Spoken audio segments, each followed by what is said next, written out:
네, 시장 진단과 함께 투자 전략 세워보도록 하겠습니다. 이창훈 한양대 경영대학 겸임 교수이자 전 공무원 연금공단 자금운용단장 모셨습니다. 안녕하세요. 네, 반갑습니다. 안녕하십니까.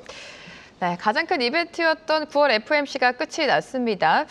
미증시도 미증시지만 우리 시장 앞으로 남은 하반기, 앞으로의 시장 흐름이 어떻게 흘러갈지가 궁금해지고요. 교수님께서는 FOMC 어떻게 해석하셨습니까?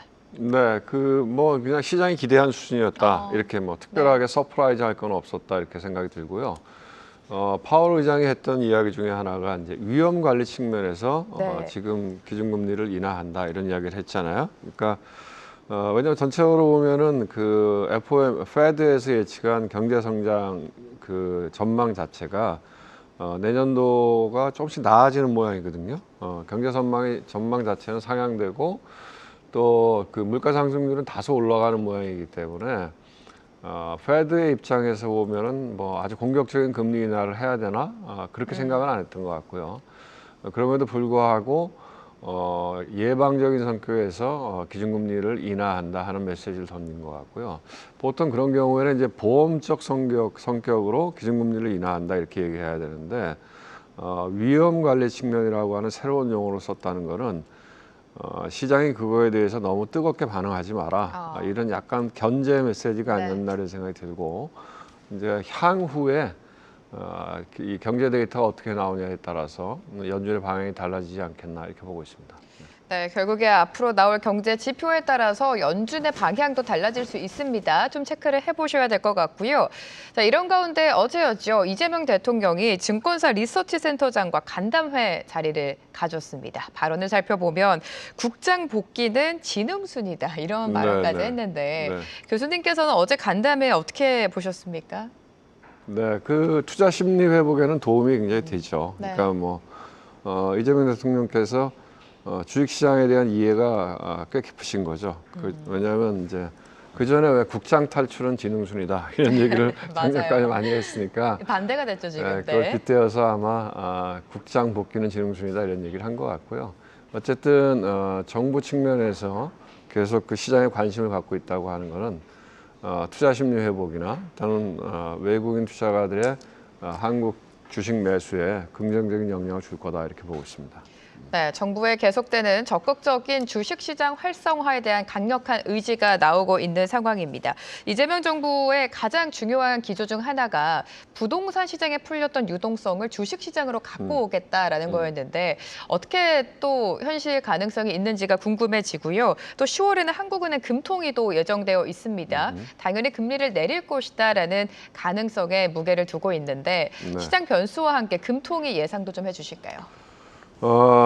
이제 내수 경기를 보면은 또 지금 이제 정부 정책 자체도 이 내수 경기를 좀 살려야 되겠다 하는 쪽에 무게 중심이 가 있기 때문에 또 미국도 FOMC에서 금리를 내렸기 때문에 우리도 아마 0.25 정도 내려도 큰 무리는 없다 이렇게 보이는데 늘 보면 이제 한은의 이창훈 총재의 시각은 뭐냐면 이 금융 불균형이죠. 그래서 특히 이제 국내적으로 보면은 부동산 가격이 너무 많이 올라가 있고 가계부채가 거기에 편중돼 있기 때문에 그런 상태에서 기준금리 인하를 해서 혹시나 다시 부동산 시장에 투기적인 심리를 불러일으킬까 봐 그거를 가장 제가 보기에는 우려하는 것 같은데요.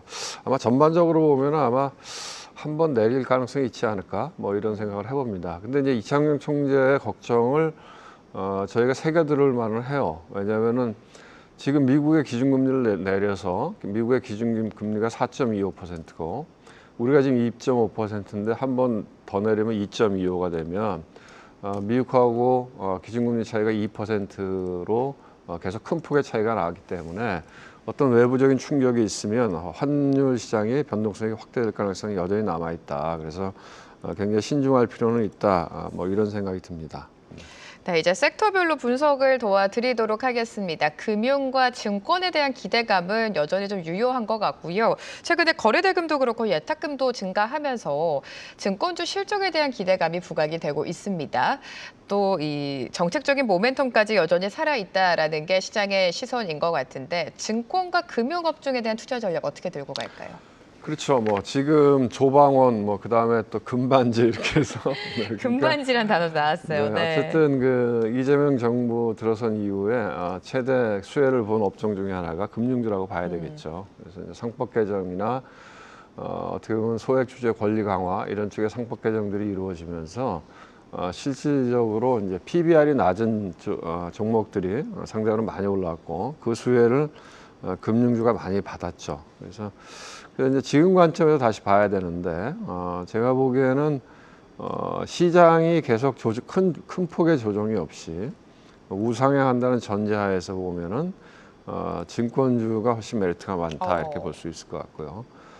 기조 자체가 뭐 시장이 올라가면 상대적으로 증권주 실적이 좋아질 수밖에 없는 구조이고 또 하나는 채권 금리가 하락을 하면 증권회사들이 사실 채권을 많이 들고 있잖아요. 그러니까 자기 고유에서도 들고 있지만 ELS 발행 같은 거 하면서 그거의 기초자산으로 채권들을 많이 들고 있기 때문에 채권 금리와 증권주의 실적의 연계성은 높아요. 그래서 금리가 하향하는 국면에서는 증권주의 수익성이 좋아질 수밖에 없다. 뭐 기타 등등해서 증권주가 다만 이제 전제는 시장이 지금처럼 계속 강세장을 유지한다는 전제하에서 금융기주회사 같은 경우에는 제가 보기에는 뭐 밸류에이션 측면은 많이 올랐음에도 불구하고 아직 뭐 PBR 한 0.6배, 0.7배 이러니까 비싸다고 얘기할 수는 없을 것 같아요. 그리고 대주주가 없는 상태이기 때문에 정부 정책에 적극적으로 호응할 가능성이 많고 그 다음에 주주 구성을 보더라도 뭐 KB금융 같은 경우에는 외국인 지분 보유 비중이 77% 이렇게 되니까 뭐 외국인들이야 배당 많이 주고 뭐 자사주 소각하고 주주 환원 확대한다면 무조건 좋아할 테니까 네. 그래서 그런 매력은 있는데 다만 이제 이런 부분이 있는 거죠. 뭐냐면 하나는 가계 대출에 대한 억제 그걸 계속 정부 정책으로 하고 있기 때문에 결국 우리나라 은행들의 주 수입원이라고 하는 게 가계 대출인데 성장성이 정체되고 떨어질 수 있다는 부분이 있고 두 번째로는 제가 여러 번 말씀드렸지만 우리가 은행을 바라보는 시각은 조금 다르다. 그러니까 주주의 이익 극대화라고 하는 측면만 바라볼 수는 없다. 왜냐하면 공적 자금이 들어갔고 또 우리나라의 금융 산업의 인프라를 구성하고 있는 그 산업 자체가 은행이기 때문에 주주의 이익 극대화라고 하는 하나의 측면보다는 관련되어 있는 소비자라든가 종업원이라든가 정부라든가 여러 이해관계자의 이익을 고려할 수밖에 없는 구조적인 한계가 있다 하는 측면에서는 은행을 중심으로 한 금융지주의 상승에 약간 어려움은 있다 이렇게 보고 있습니다. 네, 지금 증권주에 대해서 궁금하신 투자자분들이 많을 텐데 일단 시장이 상승한다는 전제 하에는 증권주의 실적 개선이 기대되기 때문에 증권주는 봐야 된다. 단기간에 많이 올랐지만 PBR 기준으로는 아직 비싼 수준은 아니다라는 말씀을 해주셨고요. 주요 변수까지 짚어주셨습니다. 자, 이런 가운데 9월장 들어서 외국인의 적극적인 수급이 유입이 됐었습니다. 외국인의 수급 동향이 굉장히 좋았는데 금리 인하와 함께 앞으로의 외국인의 움직임은 어떻게 예상하십니까? 네, 그러니까 외국인들이 9월달에 많이 샀죠. 많이 샀어요. 근데 우리 네. 시장만 산 건 아니고 이머징 시장 전체적으로 네. 자금들이 들어와서 중국도 굉장히 지수가 좋았고 그래서 전체적으로 이제 가장 큰 이벤트가 있었던 거죠. 이제 FOMC 미팅이 있었고요.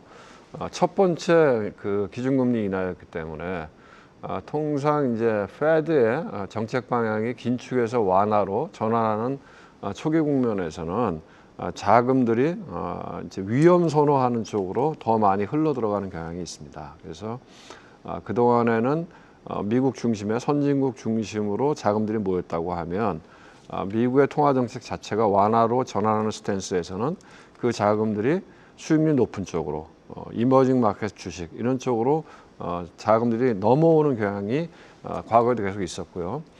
우리나라 같은 경우에는 특히 이제 지금 정부 정책 방향 자체가 주식시장을 적극적으로 부양하겠다 하는 의지를 갖고 있고 또 거기에 맞춰서 상법 개정도 하고 있고 그래서 이제 외국인들 시각에서 보면은 한국 시장이 과거의 일본처럼 완전히 그 레벨업 될 수 있는 거 아닌가. 그러면은 우리가 지금 들어가야지 하는 심리가 굉장히 개선되고 있다 이렇게 볼 수 있습니다. 네. 자, 그렇다면 앞서서 금반지라는 단어를 말씀해 주셨잖아요. 상반기에는 조방원이 시장을 주도했으면 하반기에는 금반지가 금융과 반도체 지주사죠.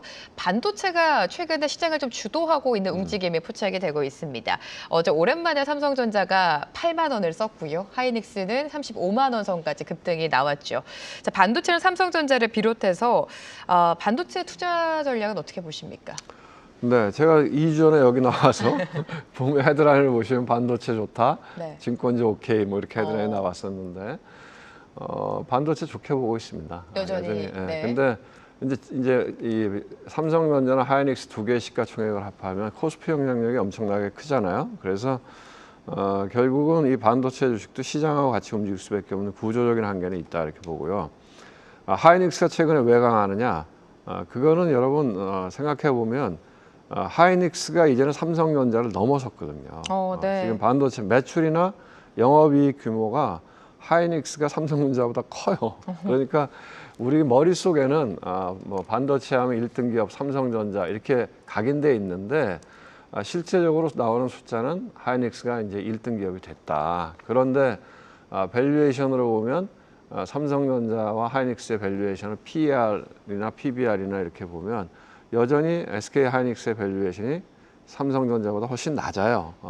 그래서 그거는 조금 구조적으로 이상한 거다. 왜냐하면 1등 기업이 됐으면 프리미엄을 받아야 되기 때문에 하이닉스의 밸류에이션이 삼성전자보다 높아야 된다. 이렇게 생각하는 사람들이 늘어날 수 있는 거죠. 그러니까 많이 올랐음에도 불구하고 최근에 더 폭발적인 또 외국인 매수가 들어왔던 거는 그런 맥락이라고 저는 이해하고 있고요. 아마 시간을 두면서 하이닉스의 그 1등 기업으로서의 프리미엄은 점진적으로 반영될 거다 이렇게 보고 있고, 그렇지만 이제 또 다른 면에서 보면 삼성전자는 이제 사업 포트폴리오가 다각화돼 있죠. 왜냐하면 핸드폰 사업부도 있고 가전도 있고, 그래서 이제 약간의 사업 측면에서의 리스크가 분산되어 있다고 하는 측면이 있는 거고, 하이닉스는 반도체 올인이기 때문에 만약에 반도체 성장세가 꺾이는 모양이 조금이라도 나오면 그때는 하이닉스 주가가 상당히 급락할 개연성도 있다 이렇게 보고 있습니다. 네. 네, SK 하이닉스의 상승세와 그 경쟁력은 어마무시한 것 같습니다. 앞으로도 주가 추이 살펴보도록 하고요. 기존의 주도주였다가 최근에 또 주춤했었던 원전, 두사 에너빌리티를 필두로 좀 상승이 나왔고요. 최근에 미국과 영국에서 SMR 계약이 잇따르면서 글로벌 원전 시장이 뭐 새로운 전환점을 맞이했다, 이런 평가도 있습니다. 원전 시장도 짚어주실까요, 교수님? 뭐 원전 산업 자체는 계속 커질 거라고 봅니다. 그래서 당연히 그거에 대한 수혜를 저희가 받을 수 있다고 보는데, 다만 이제 뭐 아쉬운 거죠. 저희가 지난번에 체코 원전하면서 웨스팅하우스하고 제가 보기에는 아주 불평등한 계약을 맺어서 우리 산업의 성장성을 스스로가 그 발을 묶어버리는 그런 행동이 있었기 때문에 원전 산업 자체는 굉장히 좋게 보는데 그만한 수혜를 우리가 다 누리기는 쉽지 않다 이렇게 보이고요. 그럼에도 불구하고 뭐 거기에 들어가는 뭐 예를 들면 그 기자재라든가 또는 원전 건설이라든가 이런 부분은 웨스팅하우스가 할 수 있는 영역이 아니기 때문에 그런 부분에서의 우리 기업들의 수혜는 있을 거다 이렇게 보고 있습니다. 네, 이런 가운데 오늘 뭐 해킹 사고 때문에 보안주들의 급등이 나오고 있습니다. 순환매가 빠르게 돌면서 각각 섹터별로 매수세가 좀 쏠림 현상이 나오고 있는데, 투자자들에게 시장을 어떻게 대응하면 좋을지 조언을 해주실까요, 교수님? 네. 이런 어떤 뉴스가 나와서 그다음에 단계적으로 움직이는 것들은 뭐 테마성이라고 그렇죠. 보시고 네. 대응하시면 될 것 같고요.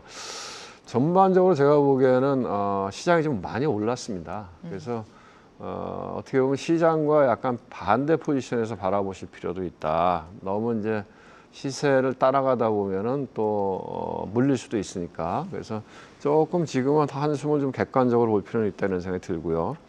그럼에도 불구하고 뭐 주식이 안 좋다고 주식을 다 팔고 그런 건 아니다. 주식이 안 좋아도 늘 주식은 50% 이상 들고 가는 게 좋다 이렇게 생각합니다. 네. 네, 투자 전략과 관련해서 지금 시장에 많이 오르기는 했지만 하반기 추가 상승 여력도 있기 때문에 주식시장을 그래도 관심 있게 지켜보자라는 말씀까지 해주셨습니다. 오늘 이창훈 전 공무원 연금공단 자금운용단장과 함께했습니다. 고맙습니다. 네, 감사합니다. 계속해서 다양한 경제 이슈를 알고 싶다면 구독과 좋아요, 알림 설정 부탁드립니다. AI 캐스터 권미정이었습니다.